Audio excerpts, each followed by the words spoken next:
Morning, everybody. Welcome back to the Talent Corner with Boyang. I don't even know if you can tell that it's morning, but it's morning. It's a Wednesday morning. I usually choose to shoot on Tuesdays, but it is what it is. So, good morning and welcome. I only ever say good morning because I am so scared of going the hi guys. Hi guys. But anyway, hi guys. Welcome to the Talent Corner with Boyang. Today, I'm actually hoping to touch on a very sensitive topic. We are looking at bullying in the workplace. So I don't know, for some reason, the past couple of weeks, I've been seeing a lot of talk. So social media, LinkedIn, just a lot of talk about bullying in the workplace, which clearly is on the rise, and people are just literally beginning to acknowledge that it's a serious problem. So I was hoping we could touch on that today. Very short session. A lot of people are still complaining that I talk a lot, and yeah, well, we're trying to work on that. Can I get the ideas to work on things so that we can perfect? So bullying in the workplace, straight off the dictionary definition, more or less the activity of aggressive, disrespectful behavior intended to hurt another person physically or mentally, right? It's usually characterized by an individual or individuals, God forbid, because sometimes it's individuals, behaving in a certain way to gain power over another person. So look out for those. To gain power over another person, it has to be repeated behavior, so characterized by either mental or physical control over someone. For obvious reasons, for the most part, it's usually mental as opposed to physical.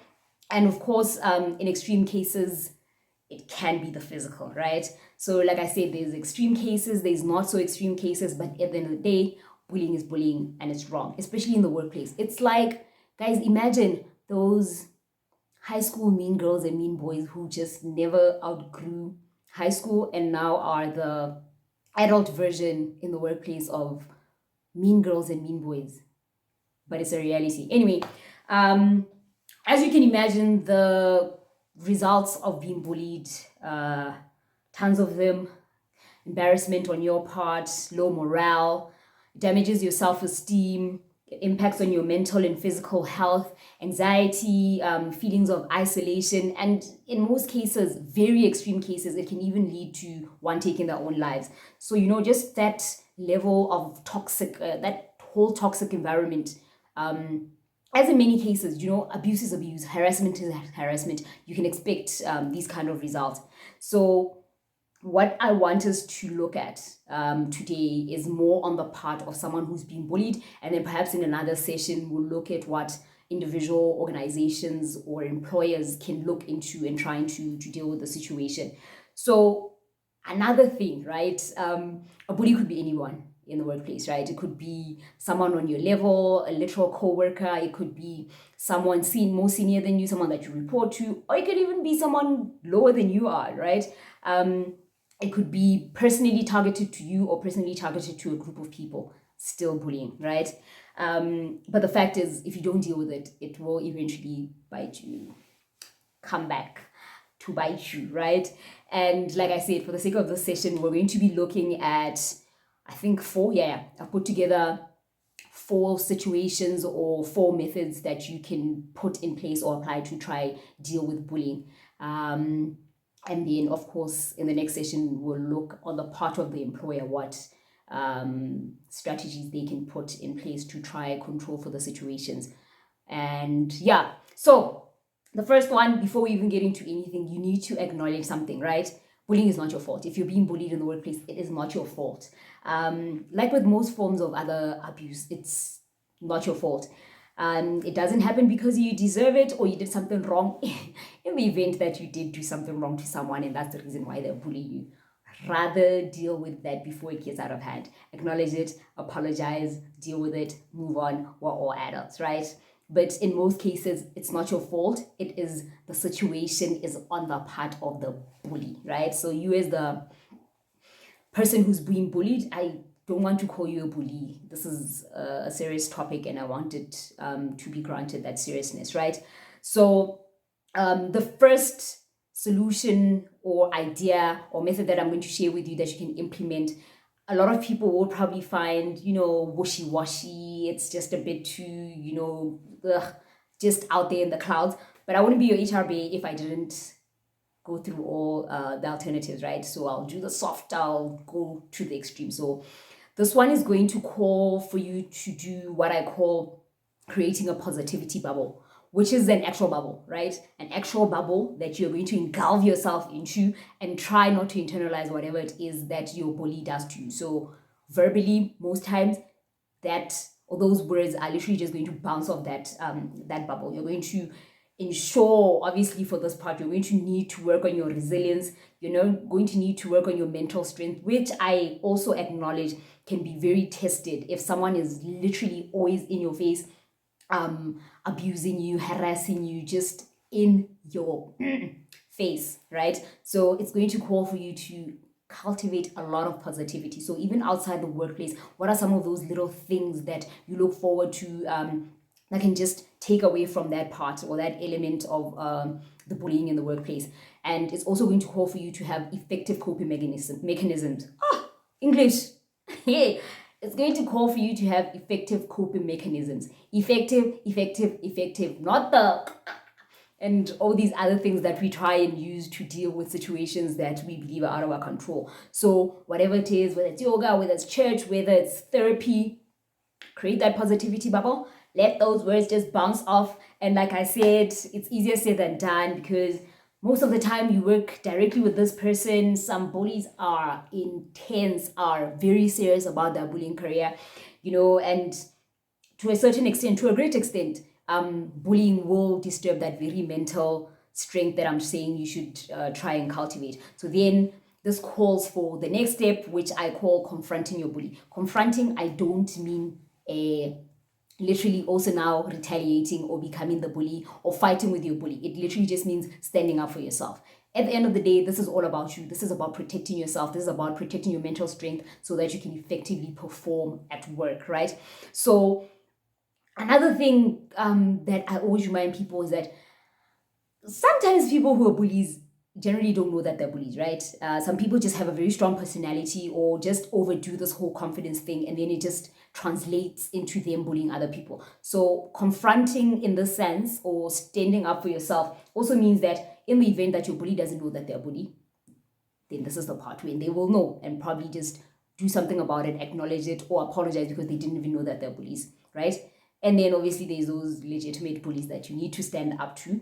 Standing up to them means literally just confronting them and telling them that they have been bullying you, you're not happy with their behavior, it is abuse, it is impacting on A, B, C, and D. You need to do this depending on what level of bully your bully is on. You need to do this in a safe and appropriate location. Get a representative if you need to get one of your co-workers to just be present. If you need to gather the confidence, don't mince your words, be concise. Do not make excuses for your bully. Maybe it's because sometimes I'm too quiet. Maybe it's because one time I did ABC. Do not make excuses for why this person is bullying you, right? And give it specific examples of the times they bullied you, how it impacted on you, what exactly it is that they did, all right? Like I said, you need to also... This calls for you to do a bit more work. You need to understand your bully. Suss your bully. Is he or she even the type of person who'd agree to meet with you? If not, then we move to the next step, which is one that a lot of people shy away from. And I think shy is not the right word for me to use. A lot of people don't even want to go that route because of very different situations. So this is a part where you now report the bullying, right? It's going to call for you to have documented or to start documenting certain things. So whatever snide comments that the bully makes, the threats, the insults, whether they're verbal, whether they're virtual, you need to just document specific dates, specific times. Smamang then said to me, Smamang then spit in my face. It's extreme cases, but it happens, guys. I'm just being real. And that's what our channel does. I get we're real.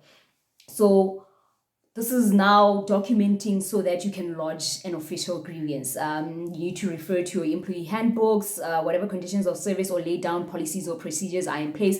And we also need to acknowledge that some companies do not have these in place. Some companies don't even have an HR department because they're either small, they're starting out, or they're just not serious about their lives.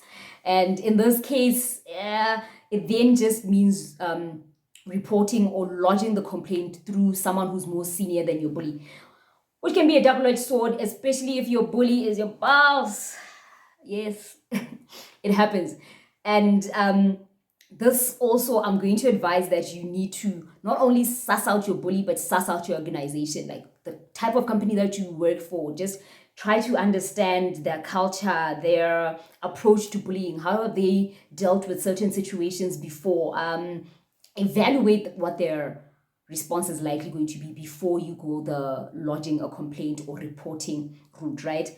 But in some cases, you also never know, even though another situation could have been dealt with differently, yours could be approached positively. So you never know, but just try to gauge and understand the type of people that you're working with and what the likely implications of you going this route would be, because then that would call for you to engage externally. This is in extreme cases, guys, where you now have to engage either an external employment representative, a lawyer or a mediator, HR consultant. There are people who are accredited or have the experience in dealing with these things who are recognized or will be recognized legally to represent you in such a situation where you feel like the internal structures do not support you, right? And the last and extreme one would be in a situation where I'm sure we can acknowledge it, by getting to this point where you've gone through all of these and it's still not working. It means the bullying has persisted, the bullying is getting worse, the organization itself, it's not supportive in terms of addressing the matter. So it's now time to devise an exit plan. And usually, like I advise, which I have failed to do, by the way. Sorry about that, guys. When you are devising an exit plan, you need to have a backup plan, right? So how am I going to, when I leave, in the event that I leave, when I leave actually, because now we're at that point, how am I going to support myself? What backup source of income do I have?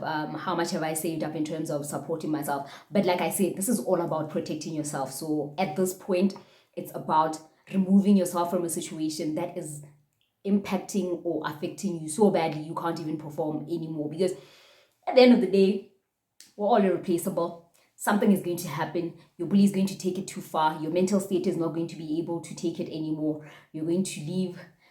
In most cases, you are going to not be in this world anymore, and the organization is going to replace you. It's a sad reality, but it's reality nonetheless. So protect yourself. Make sure you have a backup plan and look at this as the very last resort. This last resort being exiting.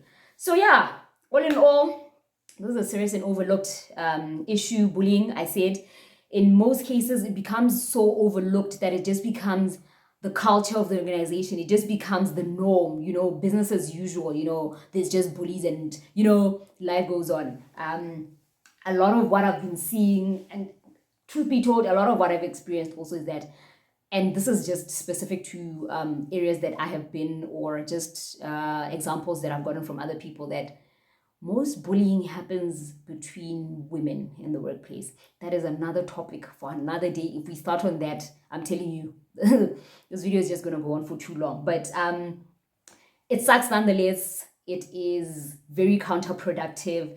And I really hope if you are in a situation like this session goes a bit of a long way in just trying to help you deal with the situation somehow. If you are on the other end, if you are an adult bully in the workplace, seek help. This is not the place nor the time to be bullying other people in the workplace. Seek assistance. Look deep into yourself to try establish why you are this person. Guys, yeah, it's real, it's serious, and like I said, the next session is going to be looking at what you as an employer or an organization can look into to try deal with bullying in the workplace. Thank you so much for tuning in. I will see you on the flip side. Don't forget to like, comment, subscribe. Guys, please comment. I want to hear from you. Are we winning? Are we not winning? Are some of these tips helping? Is HR Bay doing the things that need to be done? But like I said, I'll see you soon. Keep well, keep clean, keep sanitized. Don't want to talk too much about curfew, but thank you so much for tuning in.